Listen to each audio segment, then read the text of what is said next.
I'm Phil. I'm Nilden. I'm Raz. I'm gonna bust his ass. I'm Brandon. Slide jobs by the dozen out here. Hello, this is Thomas. Beer. Pisser. I'm John. Sit down the back straightaway for the final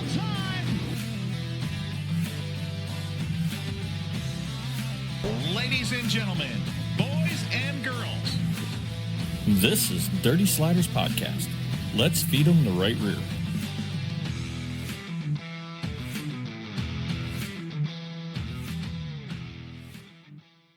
Hey, everybody. Welcome back to Dirty Sliders Podcast. I feel good to be back. I had to take a 2-week vacation because, well, you know, I'm retired and I got tired.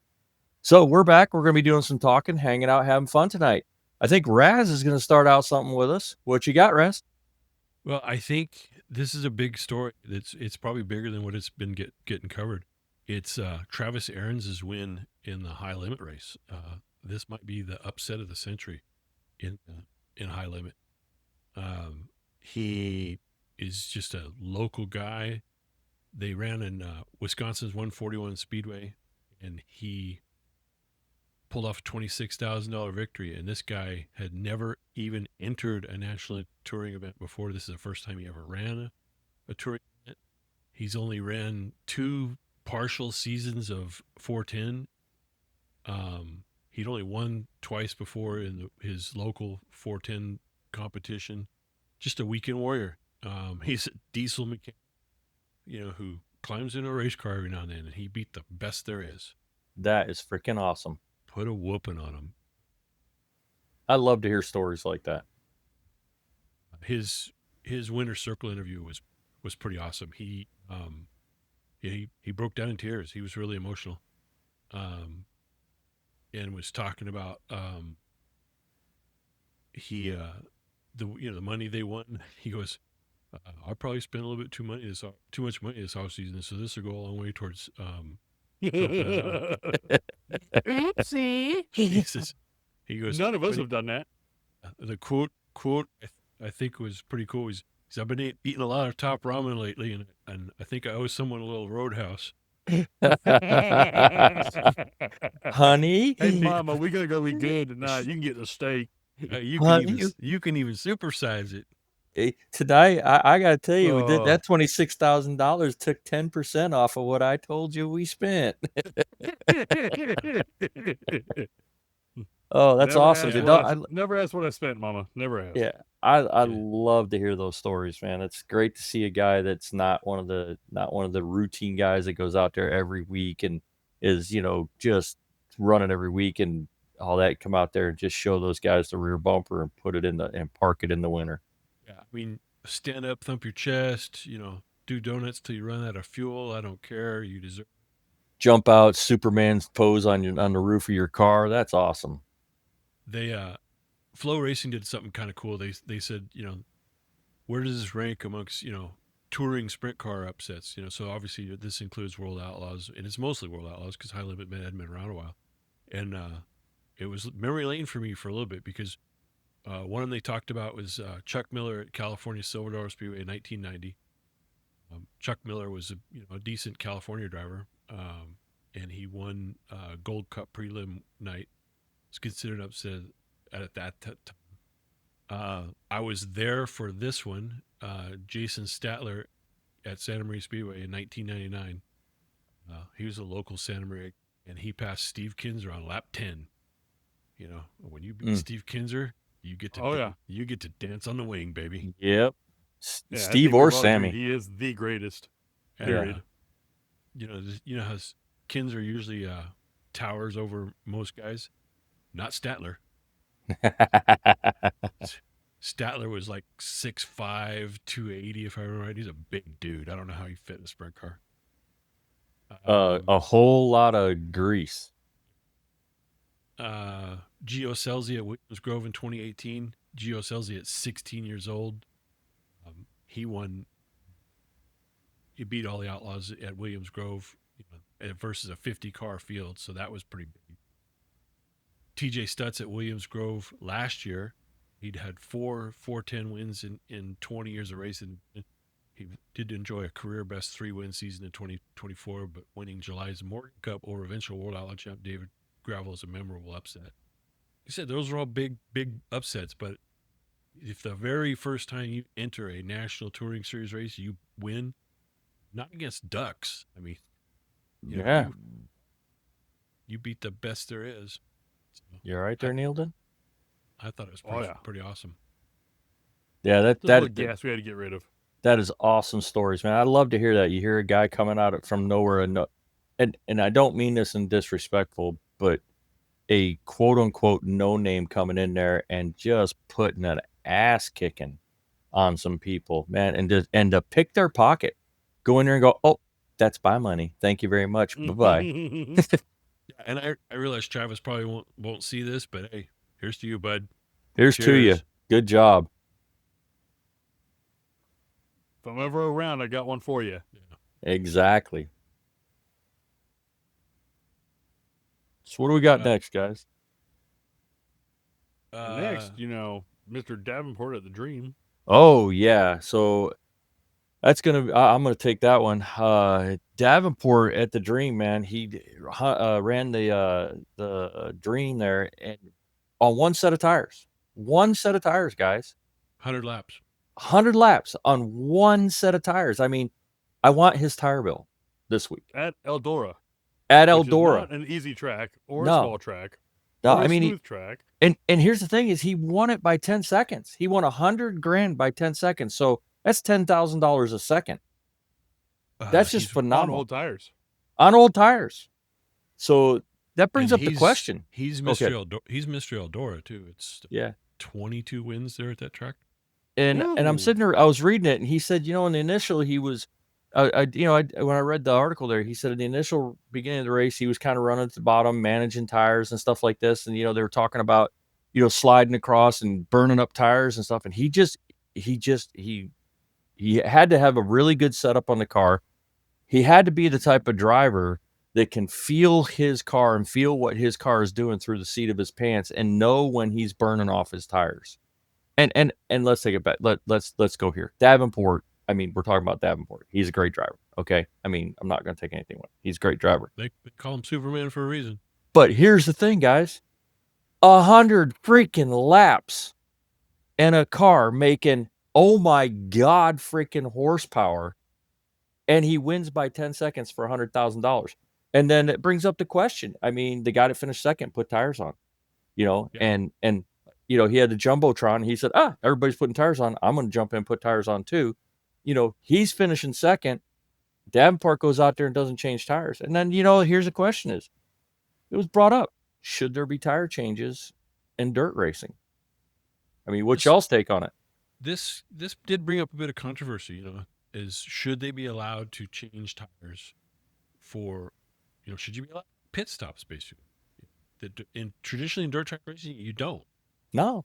Well, let's go one point further than that. What about these mandatory fuel stops we're doing in sprint cars right now? That's ridiculous. See, I hate that. Hate it. I think it's BS. Hate it. Here's how many laps you have. Make your car last. Whether it's put a bigger cell in it, lean out the motor, whatever it is. You got to make your shit last the laps. It's not my problem. That's your problem. Well, it's a competition caution. I fucking hate it. In sprint car racing now, they're all running the smaller tail tanks that would have been on midgets years ago. And I'm kind of a fan of the traditional look with the big tail tank. I think it looks better. I think the cars look cooler with it like that. So you can call me an old fart, whatever, but I think that's something missing from sprint car racing right now. And the capability to run the full length of those races is right there. Swap out your tanks, and you don't even have to go to the big tanks that people were running in the 80s and stuff. You just have to go to a bigger tank than what they're running right now.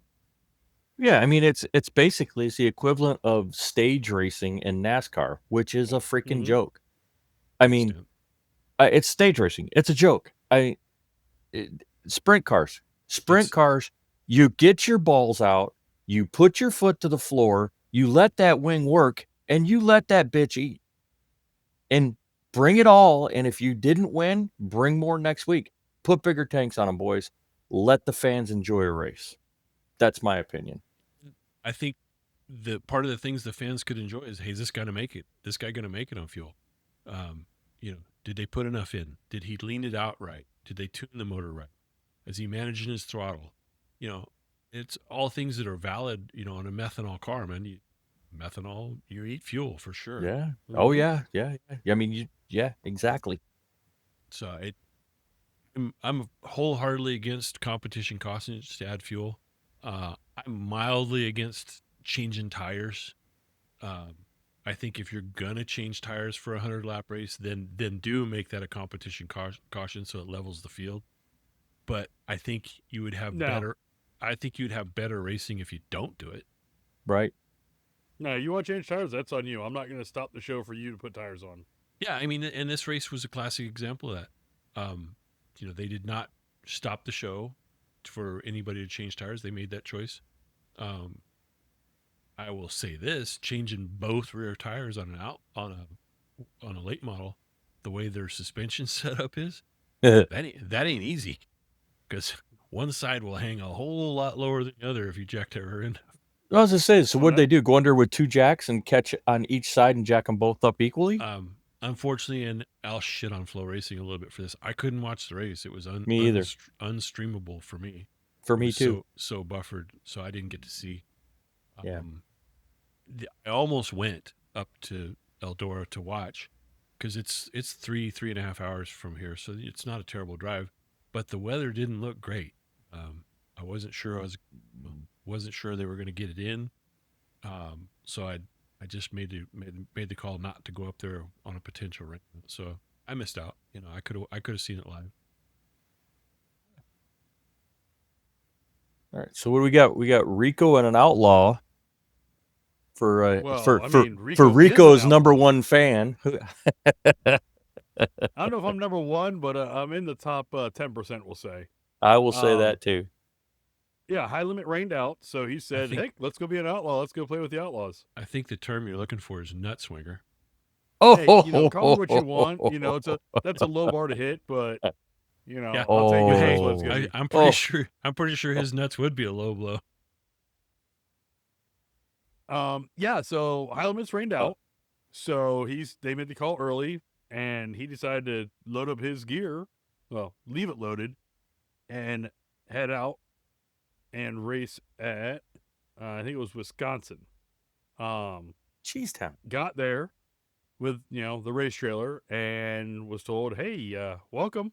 You can run, with our stickers, but you can't bring your merch trailer inside. What? You can't sell your merch at our track because you are not a full-time outlaw driver.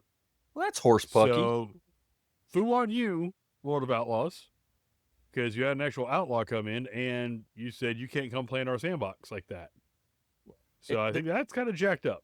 Wasn't the Outlaws, the World of Outlaws, weren't they born on the fact that tracks and promoters were telling them they couldn't do things? Uh-huh. That was the basis of the outlaw. So Rico is going to start a new outlaw program. Well, you could He argue is the outlaw. You could argue that Brad Sweet and Kyle Larson did start the outlaw program. Yeah. That's kind of bullshit, man. I mean, that's chicken shit right there. I agree. I think, if they just said to me, yeah, you can sell your merch, but it's a merch fee just like, the other drivers pay, or you have to pay a certain amount just to have your trailer in the midway or whatever. I think that would have been fair. But just to tell them, nope, you can't do it. Yeah. But I mean, Rico I think the best part about the whole thing, because I think he took it a little personal, and he decided to go and win it for his 8th win in the last 15 races. The man is on a tear right now. That's awesome. He got in his feelings about it for sure, because he announced on his social media that on the website everything was free shipping, and I think he threw a discount code out there too. It's like, yeah, I'll still sell my merch, it just won't be here at the track. Yeah. Watch this. Hold my shorts and watch this. That's kind of bull. But, it is what it is. We don't make the calls, right? I'll tell you this. I mean, like we said, High Limit has their rules. You got to run their stickers to run their race. So now we know what some of the outlaw rules are. I think this isn't the first time it's happened, but I don't recall who it was last time. I'll tell you this from experience at Chili Bowl is Rico's merch trailer is one of the more popular ones. Oh yeah, Rico is one of the more popular drivers in open wheel racing. Well, I think it goes beyond that. He does cool designs. They're Yeah. cool shirts. Yeah. I wish the Chili Bowl would take a little note from that, is because they've made the same shirt design for like the last 20 years. All they do is change the date on it, really.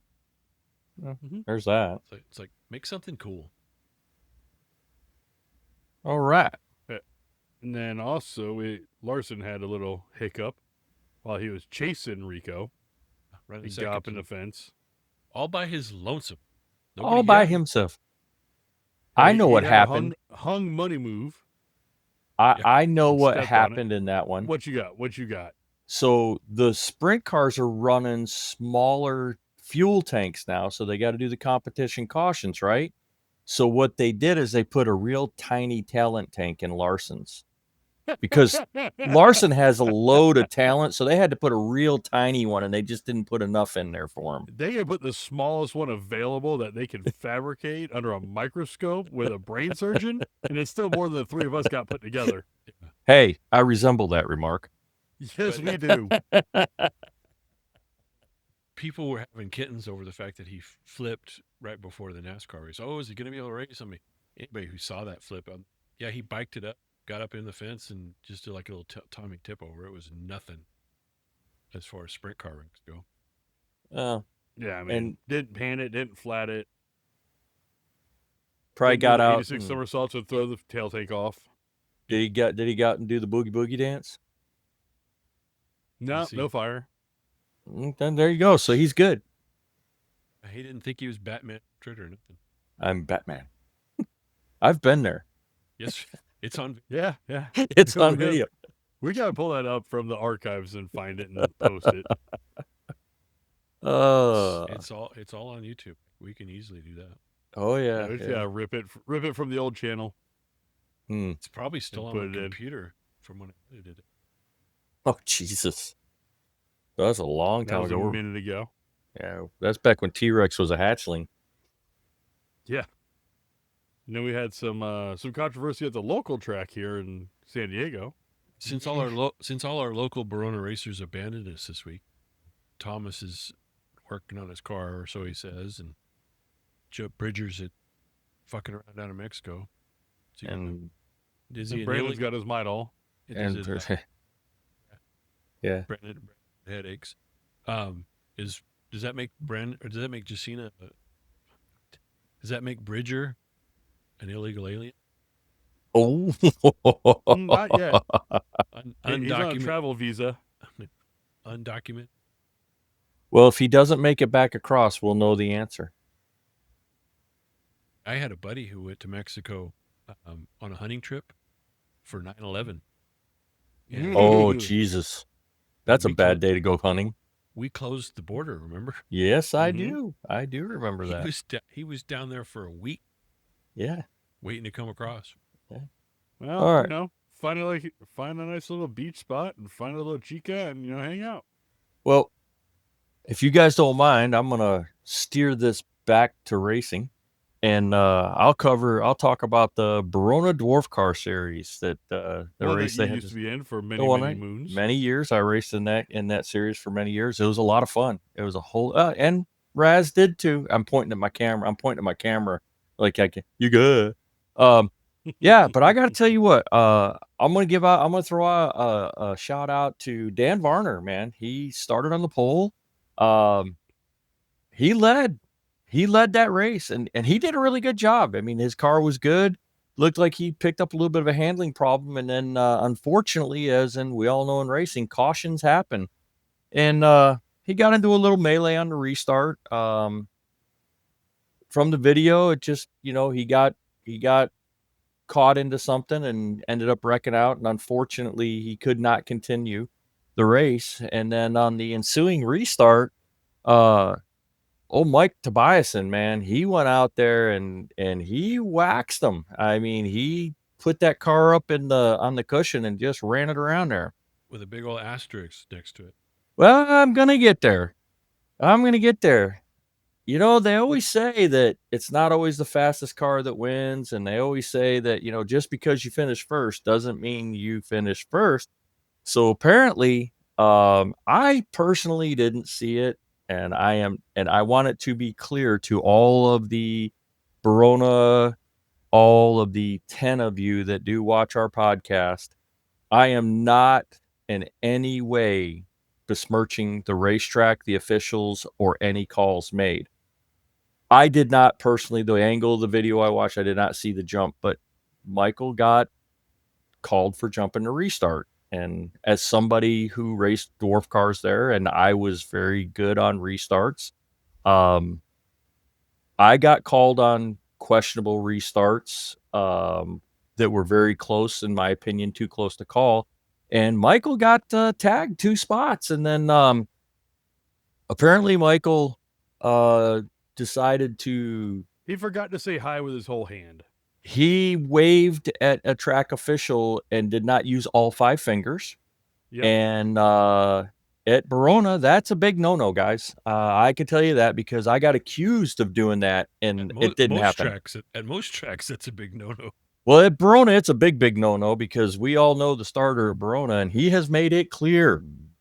If you're going to wave at me, make sure all 5 fingers are seen. And if not, you're going to get DQ'd. And unfortunately, Michael got DQ'd. So that gave our old buddy, my old friend, my good friend that I raced with a lot, Ron Dunlap, got the win. How about that, guys?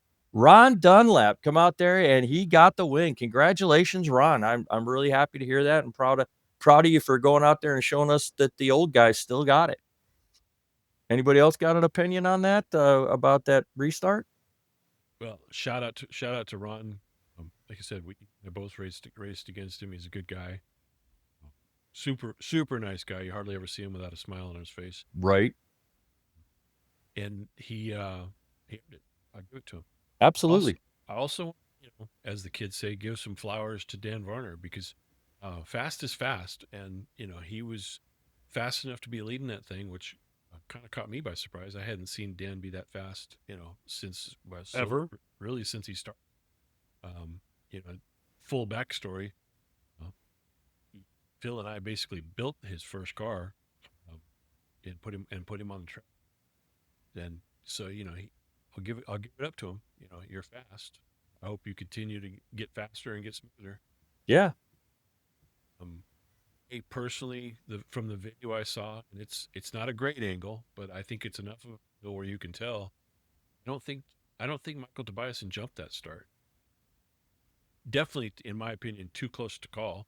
And if it's too close to call, don't call it. That's what too close to call means. Well, the angle I saw, it looked like he was on the money. I mean, if he was early, it was 6 inches early. I'm gonna ask this question. In a situation like that where like Raz said, it's too close to call. That affected Michael's finish. I mean, he won. He clearly was the fastest guy out there. He was laying it out there, and he won. And it cost him the win. It was going to put him back to third, and then, Michael Tobiasen, I like you, guy. You and I have raced against each other. We've had our problems in the past, but we got through it. And I would still say if I came to the track, I would hope you would come shake my hand and we'd talk. I think that, hand gesturing to a track official was probably a bad call. Take the third and argue your point when you get in there. When you make the hand gesture, you take all the wind out of your sails to have any type of point to make at the end of the race if you wanted to argue it or to have a discussion about it with the track officials. Well, the old saying, turn a grown man an idiot. Put a helmet on him. And strap him in a race car. I mean, I can understand Michael's frustration, but the track gave him third. He gave himself the DQ. Yeah, for sure. I mean, I like it. I think he was on the money on video replay, which you do not have the luxury of when you're standing in the stand. Right. So I'm glad to see the track actually using the flags and making calls, though, because a lot of shit got away with for too many years. That's for sure. Now that's true. We'll give it up to Robert. Is he just? We're gonna call him collateral? for the season, maybe that's what it is. It's, sorry, Michael, but you're collateral for the season on, we're going to enforce calls. When we had Robert on, I told myself, I'm glad you guys are at least making calls. Yeah. And you're not going to get it right every time. And in my opinion, I don't think he got it right this time. That's not slamming him. Nobody's perfect. Yeah. I've been a track official, and this wasn't said to me as a track official. I used to umpire softball, and one of the first things they had a little course you went through to learn how to umpire, and the first thing they told you is, do not be the story in any game you're officiating. And I think in this case, that the officiating they became the story. In that instance, I think I would consider it a failure just because you made yourself the story. Again, not bashing. It is what it is. Well, I don't think if the gesture hadn't been made, I don't think there would have been a story. There may have been an asterisk, there may have been a blur, but it wouldn't have been a story.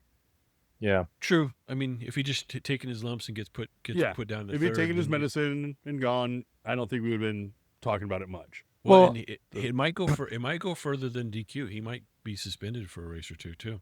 Well, I remember one year, one time racing, we got called for a jump because, I'm going to put it out there, and you guys know because you two worked on my cars, and we had a lot of in-depth conversations. And Neil didn't come up to me one day and said, "Hey, how is it you're nailing the starts?" And I said, "I study the starter." And now that I'm not racing, I'll put this out there to everybody. I study the starter. I watched starter. I look for what they do when they're about to throw the flag, and I look for what they do consistently. And when I see them do that, if I'm in the back, and at Barona, especially at a track where it's like when that green comes out, it's game on. We don't have to wait to the start-finish line to pass. You guys saw it. I mean, there's many times that I would pass 2 or 3 cars, and people are like, "Oh, he's jumping to start." It's because I just studied this. I did my job as a driver. So call you out on this one. Because you're skipping half the story.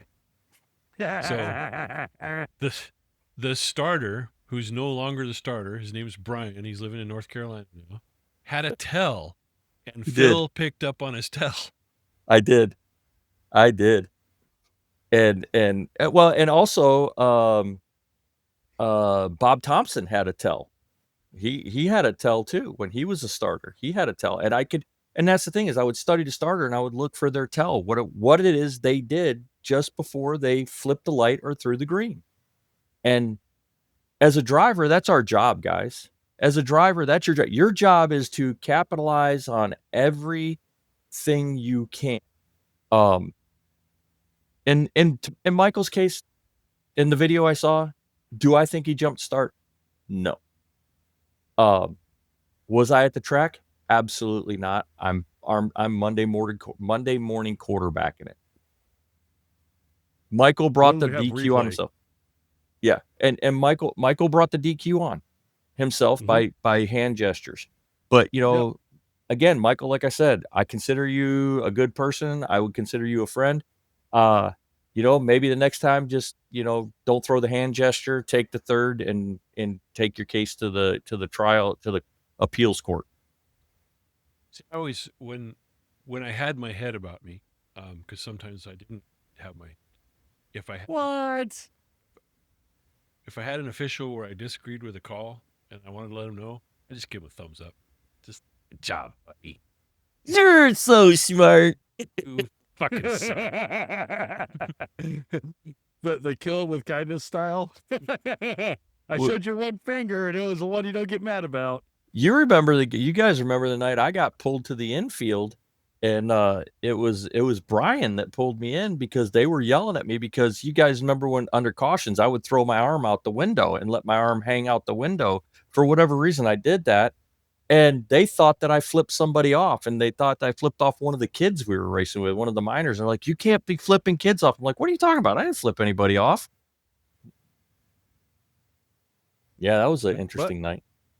That's the way they saw it. Well, I didn't. I said I didn't flip off. I just had my arm hanging out the window, and I really wasn't flipping any. I wasn't flipping anybody off that time. Yeah, that time. It's that happened. time. Don't worry. It has, but that time I didn't. All right, so I think we beat that horse to death. Neil or And then, Marshall. Mr. Tyler Carpenter's dad. Yeah. That brings us up to Tyler Carpenter being a class act. I thought this was amazing. Didn't know if that sentence would ever be said. Well, that's the thing. Tyler Carpenter is kind of a controversial racer because he's known for having his opinion and letting everybody in the world know it.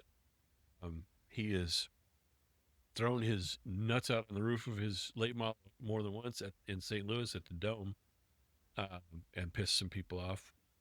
At the Dream, in the heat races, his dad, Freddie Carpenter, got in a wreck. He jumped the cushion or ran into the cushion, one of the two. I guess jumped the cushion. Knocked the drive shaft out of his car, broke a bar, broke the transmission, the fuel pump, because on those cars, everything's driven off the back of the engine through the bell housing off a belt usually, or off the back of the camshaft.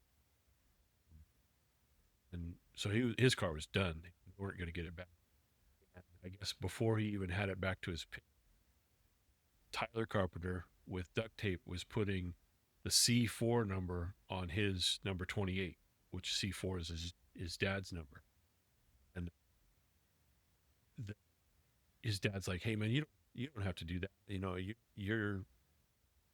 got racing to do." So he basically said, "No, you're getting in my car. You're going to race it." And the officials came to Tyler and says, "Well, if you do that, then you're out. You know, you can't have two drivers of the same car. You're more than to give your car over to another driver. If that's what you're doing, then you're out. You'll get credited for last place finish." And he says, "How much this place means to my dad, so let him run it."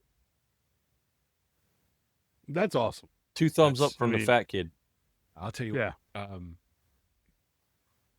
never did that for my dad, but I would have. So I mean, it's pretty special, and I think would probably mean more to his family than any race win Tyler's ever got. Class act. That's awesome. 2 thumbs up. I mean it this time.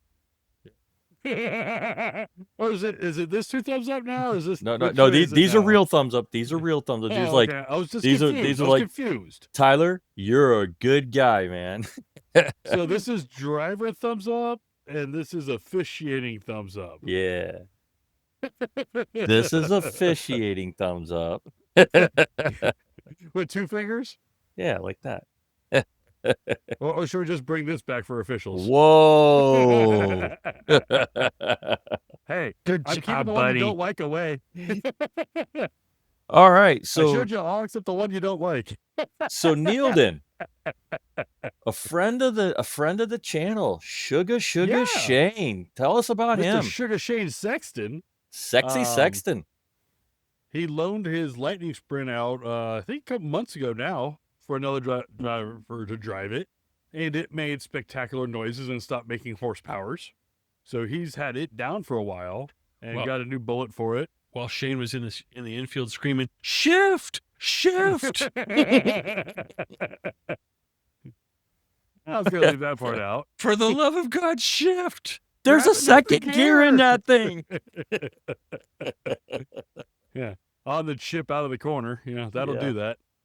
But put a new bullet in it, and we were talking to him in our group chat, and he's like, this thing's got some hearse purses. It's feeling pretty good. Well, he went out there and got himself his first win in the class. Awesome. Verona. Going away from what I understand. He was sticking up the field. Motoring. And the Lightning Sprints at Verona, I think, are just a perfect size for that track. Because you get too much bigger than Verona with the Lightning Sprint or Mini Sprint, whatever you want to call them. And it's more follow leader, more hooked up, more just going, in my opinion. I mean, I started with Mini Sprints back in Florida, and there were some big tracks we went to that, same as dwarfs. Mm-hmm. But a dwarf on a big track, it's kind of boring. Yeah. I It's agree. just too big. And I it's think not Verona's fun a racing. Very good size. I think Verona's a perfect size for a Lightning Sprint. For Lightning, there's and dwarf dipping, cars. diving. Yeah. Dwarf cars do an amazing job. Verona. By the way, we didn't talk about it during the dwarf race. I was pretty disappointed in the car that We used to have 25 cars, 30 cars. Oh, we used to be running B mains all the time. We came close to a C main a couple nights. And there was what, 10 in that main? I Something think like so. that. Yeah, it was abysmal compared to what we used to run. But hey, But it's they all do have cyclic. a national coming, so Yeah, national the first weekend of August. Got a 2-day that's show good for there. them. That's good for them. So that should be pretty good. But yeah, Mr. Sugar Shane Sexton went out there and put a little whooping on him and had a damn good time. Good for him, man. So Congrats, that's Sugar. a confidence builder for him because he needs that. Yeah, I mean, he's I been think having all his racers need that here and there. He's been having some horsepower. He's been having some horsepower issues with all of his cars. I mean, he was having some problems with the engines in his sprint car and In the big car. yeah, Yep. it's They finally got that figured out. They figured out we don't know how to tune one of these things. He couldn't keep the 410 together for a long time, and yeah. I think they finally got that sorted. Working with the engine builder, Pridgeon. I think Neil hit the nail on the head. I think they were tricking themselves on the tune and hurting that motor. But this motor they put in the Lightning Sprint, I guess he stepped up and went and got a bullet. Got a big boy motor. Yeah, this wasn't a crash bike, throw it in motor. This was it's been looked at before. He had a little doctor on it. He run with the GSXR motor in that thing, and I guess he went to I think so. a proper engine builder and proper race motor. Which Did he get it from Ryan? No, not Ryan.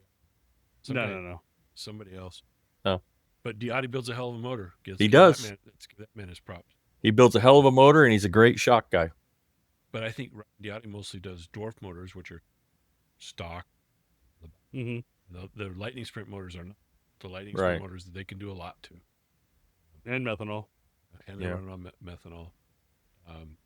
So yeah, he said in the one post I read, says I used to catch up to him in the corners, get motored down the straight. I think it was not with this motor. So, yeah, I think that was the key he was missing to his Lightning program, was that little bit of extra horsepower. So, I mean, in that program, 10 horsepower is a lot. Hearst purses count. I hope that builds the confidence that Shane needs to start performing, because I think Shane's a heck of a race car driver, and I think if he can just get over that hump, I think we'll start to see it. Yep. Yeah. He gets that monkey off his back. Well, he's had a shit time with the weather too. Every time he's ready to go with the big car, it's rained out. Yeah. So I mean, the pocket's a little fatter because we were talking about his budget at one point, and garf. Damn. Just for a private tier on the little bit of racing he's doing. Ouchie. I mean, that's truly a family team. It's him, him and his girlfriend. And his dad's girlfriend. It's pretty much it. That's the whole team. And it ain't cheap. No, I mean, what, his tire bill for the big car alone would cover the Lightning for the whole season on everything? Probably. His tire for the big car alone would cover us probably for 2 seasons, what we budgeted for 2 seasons in the dwarf car. No, I'm saying not cover tire for tire. I'm saying cover the entire Lightning program off of just his tire bill. Oh, so shit. His Okay. travel, his fuel. Yeah. I repair, got you. Yeah, I got oil you. change, everything. I think when we were looking at it, it was roughly just his tire bill for the big car for, a half dozen races. Well, they say the price of racing hasn't changed one bit. It still takes every penny you got. Yep. If you're going to run a 410 sprint car, especially non-wing, because they tend to chew on tires a little bit, you pretty much got $750 to $1,000 a night for tires. For tires alone. Yeah, that show might pay $1,500, $2,000. Yeah. Yeah, you're Well, not making money doing it. The person making money is the one selling tires and fuel and parts. It ain't the race teams. Shout out again to Sugar Shane, an honorary Dirty Slider member for sure. We got to get him on the show. Talk about it. Yeah, good luck. I tried. I know he doesn't like us anymore. The little fucker Well, it's avoids just me. tough with his work schedule, because he's new to the union, so he gets the crap shift, so he's on night shift all the time. All the time. Hey, we can do the podcast right from the cab of his excavator, man. All he's got to do is just tape his phone Yeah. to the windshield. I heard he's got an air ride seat. He's got air conditioning. He's got a I think he stereo doesn't want to show us how system. smooth his job is. I heard that he gets catered meals too. Like he doesn't even have to get. He's got a toilet in his excavator, is what I heard. Oh my goodness! I know, right? Massage We're gonna find out. chair, We're gonna all find that out good if he's watching the show. Oh yeah. Well, we'll definitely have to tag him this week. Yeah. So, for our dirty slider, I think we need to go, as we say, off the dirt. I'm going to throw it to Phil for this one because this is an international dirty slider. Yeah. I got to tell you. So everybody knows that I follow F1, and Max Verstappen is not one of my favorite drivers. So I'm saying that initially so people don't think I don't want people to think I'm going after him. It's known that I don't care for Max Verstappen. But what he did in the Spanish He's my Grand Prix, favorite. what he did in the Spanish Grand Prix with he and Russell, you know, Max was on a. What do you do? Tell me. Oh, I'm going to tell you. Shut up. Oh, hurry up. So they were on a different tire program, and at the end of the race, they had a caution and basically a full field safety car, and essentially, they put Max on with 10 laps to go. They put Max on a hard tire, and everybody else was on a soft or a medium tire, and Max was a sitting duck. Well, he pushed Russell off the track, and he was told to give the position back so he wouldn't get a penalty. And Max had a freaking tantrum. He lost his shit over it. So he let Russell go by. And as Russell was going into the apex, Max lifted off the brake and stabbed full throttle and drove right into the side of Russell. And they gave Verstappen a 10-second penalty. So we don't have the video of it. We don't have the video of it, but in my opinion, that's the dirty slider. It's like he is the reigning champion, and he had a temper tantrum, and he turned into a little bitch because they put the wrong tires on. He wasn't having a good race. He's not having a good season. He's third in points right now. He's not going to be the points champion this year unless something drastic happens. McLaren is kicking ass. So he was a little whiny ass bitch, and he put another driver in serious jeopardy by doing what he did. Don't hold and back. It's all Tell on me how you really feel. Oh, I am holding back. He basically did that, and quite honestly, dude, it's just like that is like I get that back to when Jeff Gordon took out Clint Boyer. You know, a champion doing what he did when he took out Clint Boyer at what was it, Phoenix? You know, that's as a champion, you're better than that. And to do what he did, wrong, completely wrong. And that's my opinion. And my opinion is the only one that counts. You guys can stay quiet. Well, here's the other thing: is where does that put him penalty points for the season? 11 has a 11 penalty a little points, thing with and what happens at 12? he gets suspended for a race, and they're actually from what I've been reading, they're actually talking about him just taking a penalty point next race in Canada, which is this coming weekend, and he'll serve because he's not going to win the championship, and he'll serve his one race penalty. He'll serve his one race penalty because of that. Coincidentally, what's the benefit? Because then it restarts his penalty points. He goes back to zero. Just get it over with. And coincidentally, Red Bull just signed Valtteri Bottas as the reserve driver. They got him from Mercedes, and they just signed him with Red Bull. So that that makes it valid that they're talking about going ahead and having Max get one penalty point, serve a one race suspension. They'll throw Bottas in the car as the reserve driver because I mean Valtteri Bottas. Valtteri Bottas is a good driver. Put him in good equipment, he can hold his own. He's a front of the grid finisher, and that way at least for the constructors points, because Yuki Tsunoda, he's a big mistake in a Red Bull. Yuki Tsunoda is a mistake in a Red Bull. They took Liam Lawson out They and took him put too Yuki soon. Tsunoda. Yeah. So, So you're going to have to forgive me because I don't follow F1 as closely as you do. Do the penalty points carry over to the next season? yes, Oh, so that's why they want to clean the slate. yes, Okay. yes. It restarts his count. Yep. That makes sense then. Yep. And here's the thing is Max has been making a lot. Max is a master of what he would do. What he would do is because in F1, it's whose front axle is in the front at the apex of the turn. If the inside car's front axle is in front of the outside car's front axle at the apex of the turn, inside car has the turn. If it's the opposite, the outside car is ahead, the outside car has the turn.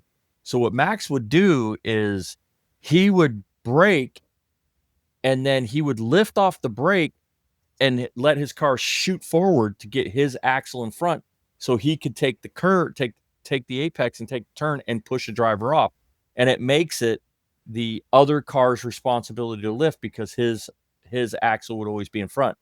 This one here, telemetry shows that he was not driving in a normal manner for that turn that he'd been doing the entire race.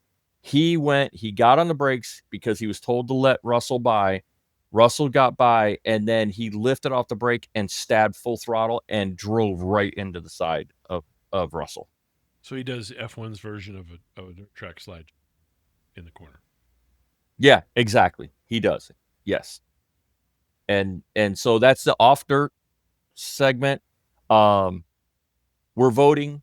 Max Verstappen, you are the dirty slider for the week. Well, since he's the only nominee. Uh, The only other thing off the dirt was a little props to buddy Jerry Kobsa for attempting to qualify for the Little 500, which happens the day before the Indy 500 across town at Anderson Speedway. Didn't quite make the show, but he gave it a shot. Awesome And sauce. He says he's so confident that he is going to do it next year that he didn't take the car back to California. It's stayed here in Indiana at a buddy's shop. Nice. He's already prepped and ready to go, right? Pretty much. Yeah. Hey, why drag it back for it to sit in my shop? I can leave it out here. Exactly. Well, he left it at John Stanborough's shop, so John Stanborough knows a thing or two about setting a race car. Yeah, he might play with it while it's here or there.